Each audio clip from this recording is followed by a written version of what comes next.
All right, this is the guy to Georgia Outdoors, and we're going down the road and we just seen an enormous rattlesnake. He went up in this pipe, and normally I would leave rattlesnakes alone, but it's right near my family's property, and he's got young girls, my nieces. There's livestock right here. We know the owners of the house, so we're going to try to get this snake out of the pipe, but I don't like snakes, so we're gonna do this the old-fashioned way.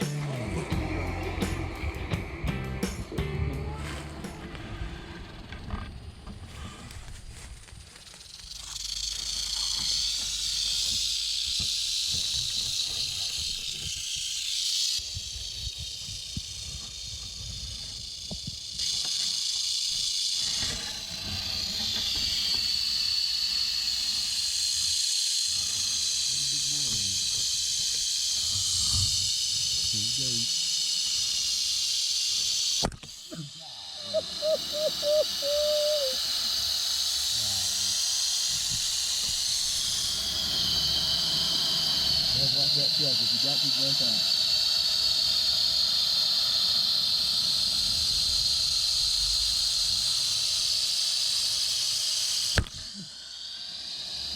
Okay, you good with that? Yeah. Look at that venom on my GoPro. There we go. Be sure not to touch that. There you go.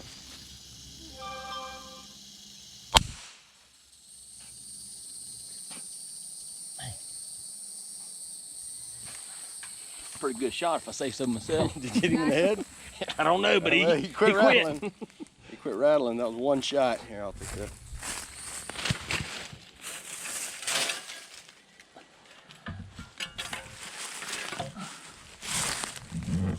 Here he goes. I can't get in there with that. I gotta find a bigger stick.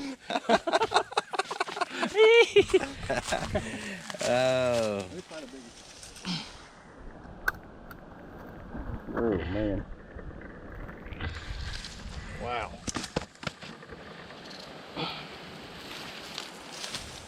What? That's a snake there.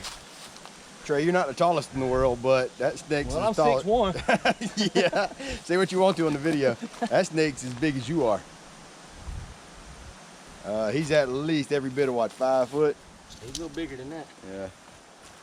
That was a very thorough shot. And we normally don't like to kill them, but we kind of had no choice with a snake like this. That could mean death to livestock, to a person. Just like I said, just way too close to houses all around here. My family, his family. So we did what we had to do. All right, we're back at the skinner rack, and now that all the emotions have kind of cooled off a little bit and the snake is dead, I want to address a few issues. Number one, if I said poisonous, I definitely meant venomous. I can't remember what I said, but these snakes are venomous, and they can be lethal. They can definitely kill a person or kill livestock, so that is the main reason we killed it. I am well within my rights to kill this snake, although I prefer not to. When I'm hunting, I just avoid them and leave them alone, but this one was way too close to livestock, way too close to houses and family members, nieces and kids, so I went ahead and took this one out. But he's not going to go to waste. We're actually going to clean him. We're going to take the skin. I do like to tan hides. I've got a bunch of skins inside that I keep, so we're going to do something with the skin. And we're also going to do a catch, clean, cook with this snake. Diamondback has such a beautiful pattern. Smooth this way, a little rough going that way. If you've never been up close to a diamondback, they smell pretty bad. So we're just going to flip him over. Once you get it started, you can kind of just pull the skin off. Smells horrible. I'll just go ahead and say it that way. Okay, we're going to get out a little bit further. And we should be able to kind of just unraveling. I'm gonna tell you, this is, even though this snake does not have a head, this is something I'm not 100% just like loving.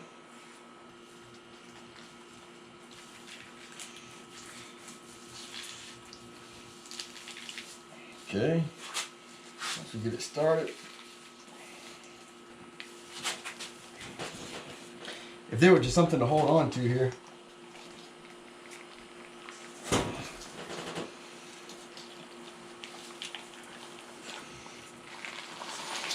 There we go. Once you get past the hump of the body, it gets a lot easier. I'll clean a deer like there's nothing to it. This is, golly, look at that. That is insane. Okay, and we're down to the rattlers. That thing is sliding off of the table. I'm gonna put him in the sink and wash him. I had 1, 2, 3, 4, 5, 6, 7 and a button, which is not nearly as many as I was expecting on a snake this size, but there you go. That will get utilized for something else. We're going to probably wrap this up, freeze it, and deal with this on a different day, maybe even on a different video. Now we're just going to remove the all the entrails in it. Think of the anatomy of a snake being a tube within a tube. You got the whole intestinal tract inside of a body. That's just kind of a way of looking at it. What I'm going to do is I'm going to keep the middle third of the snake. I'm going to cut away the top third, the bottom third, and we're going to eat the middle third. There's a lot of trying to see if there's anything in here. We got that liver going down. These fat reserves right here is what allows this snake to go months without eating right here, so it can just survive off of these. It stores it. Doesn't look like it had any fresh kill in there. I'm no snake expert, but I do enjoy reptiles. I do have a little bit of knowledge in biology.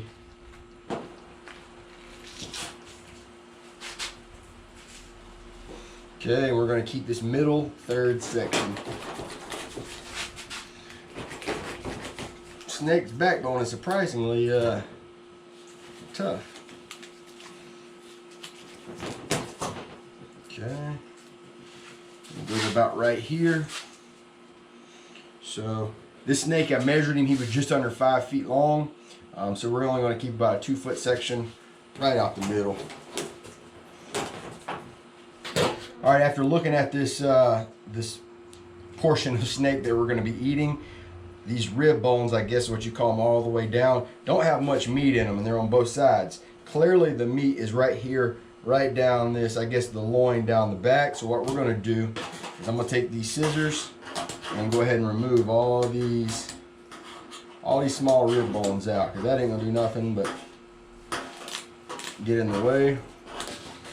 Now we're going to cut it up into individual pieces that we're going to cook. All right, we are in the meat room. I've got this, I got 350-degree oil over there. We've got the snake. We're going to season it up. If you know me, we're going to use some Tony Chachere's. We're going to make sure we cover it really good. A little bit of salt. And some of my favorite, which is nature seasoning. It's one of my other favorites. It's got a lot of good flavors in there. It's a combination of flavors. All right, we got it good and covered.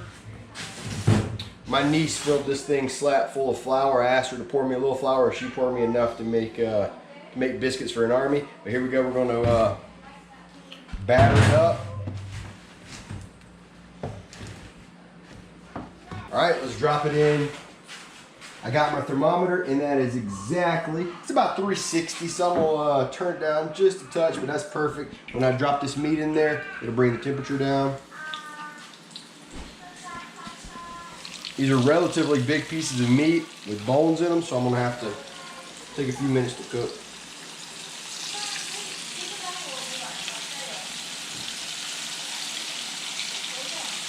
All right, I'm gonna keep an eye on it, flip it in a couple minutes, and it'll be ready. All right, the snake is done. I made sure we cooked it plenty well. I'm gonna take it out, let it cool off, and then we're gonna do the official Guide to Georgia Outdoors taste test. All right, I would say it fried up pretty good. I can go ahead and tell you it's going to be pretty tough. Of all the things that I've tried, this has definitely got to be the one I'm the most hesitant about. So here goes.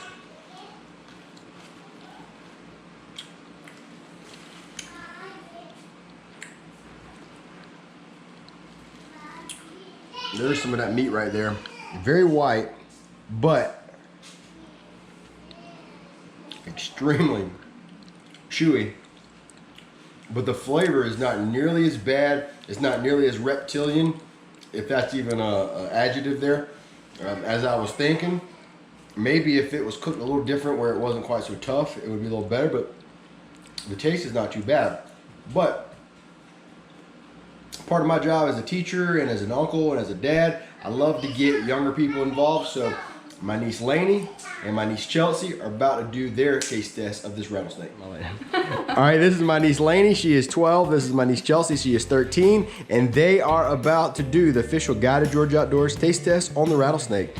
Go for it, girls. Is it chewy?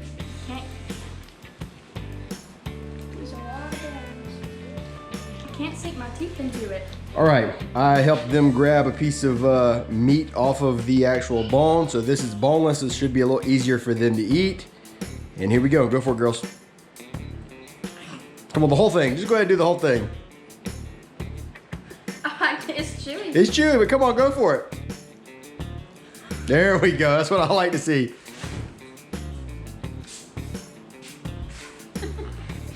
What y'all think? It's not bad. It's like a gummy. Like a gummy bear? It's not bad. Okay. Not bad. All right, can y'all take us home, girls? This has been the unofficial and no doubt incomplete guide to